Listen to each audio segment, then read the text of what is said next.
आजकल भारत में बहुत सारी ऐसी महिलाएं जिनको यूट्राइन पॉलिप का प्रॉब्लम है।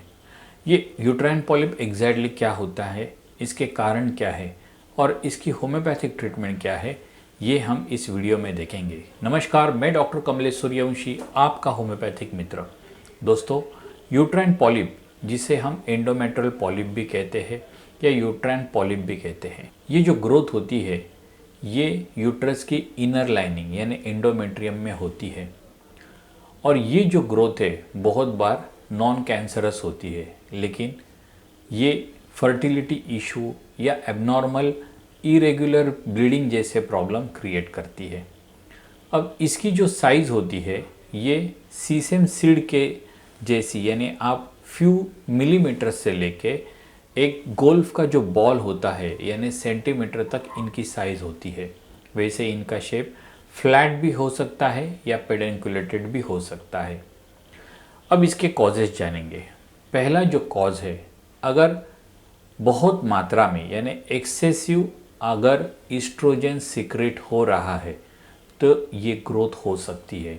और वैसे ही ओबेसिटी, हाइपरटेंशन या आप हार्मोनल रिप्लेसमेंट थेरेपी ले रही है तभी ये प्रॉब्लम आ सकती है।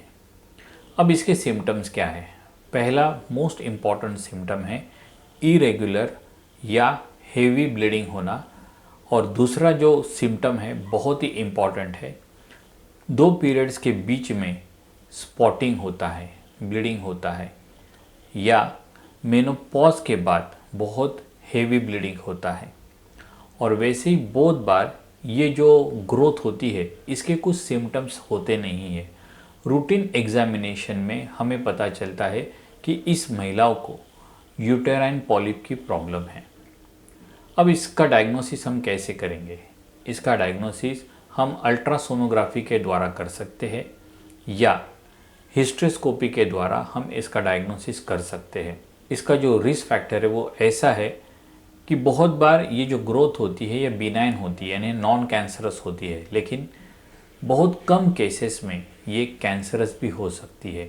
और इसका डायग्नोसिस करने के लिए जब हम सर्जिकल रिमूव करते हैं ये ग्रोथ, बायोप्सी के लिए हम लेबोरेटरी भेज सकते हैं। अब इसकी जो होम्योपैथिक ट्रीटमेंट है हम उसे विस्तार से जानेंगे। होम्योपैथिक ट्रीटमेंट उस आदमी को क्या परेशानी है और उस परेशानी में वो क्या एडेप्टेशन करता है, उसकी क्या रिएक्शन है, उसको उस प्रॉब्लम से क्या डर है, उसको क्या चिंताएं सता रही है और उस प्रॉब्लम से बाहर निकलने के लिए वो क्या क्या कर रहा है, और उस मरीज का स्वभाव उस डिजीज़ के दौरान और वैसे ही उसका बेसिक नेचर क्या है, इससे हम उस मरीज़ की कंप्लीट टोटलिटी लेते हैं और उसके ऊपर हम प्रिस्क्राइब करते हैं। अब हम कुछ ऐसी रेमेडीज़ देखेंगे जो इस यूट्राइन पॉलिप के लिए बहुत ही इम्पॉर्टेंट है। गर्भाशय या योनि में ये जो पॉलिप है नम मौसम में बढ़ सकता है, यानी जो एग्रेवेट होता है। ऐसे कंडीशन में ट्यूक्रियम MV 30 पोटेंसी हर 4-4 घंटे में इस मरीज को दीजिए। इससे इसकी जो ये परेशानी है वो जड़ से मिट सकती है। वैसे ही शौच के समय अगर पॉलिप बाहर आए, उसकी बेस्ट दवा है कॉस्टिकम 200 या 1M पोटेंसी। ये जो दवा है हर 10-10 मिनट में आप 3 बार दीजिए। ये भी परेशानी इस दवा से मिट सकती है। वैसे ही अगर मरीज़ मोटा और थुलथुला हो और जिसे ठंड इजीली लग जाती है, ऐसे मरीज़ को कल्केरिया कार्ब 200 या 1M पोटेंसी सप्ताह में 1 बार ऐसे 3 सप्ताह आप देने के बाद इसकी जो ये तकलीफ़ है वो कम हो सकती है। वैसे ही अगर पॉलिप से ब्लीडिंग इजीली होती हो तो फॉस्फोरस 30 प्रति सप्ताह 1 बार ऐसे 3 सप्ताह देने के बाद इनकी ये जो ब्लीडिंग वो रुक सकती है और इनका जो रोग है वो जड़ से मिट सकता है। बायोकेमिक दवा की बात करें तो कल्केरिया फॉस 6X हर 3-3 घंटे में आप इस मरीज़ को दीजिए। इसकी ये बहुत अच्छी दवा है जिससे यूट्राइन पॉलिप का प्रॉब्लम जड़ से मिट सकता है।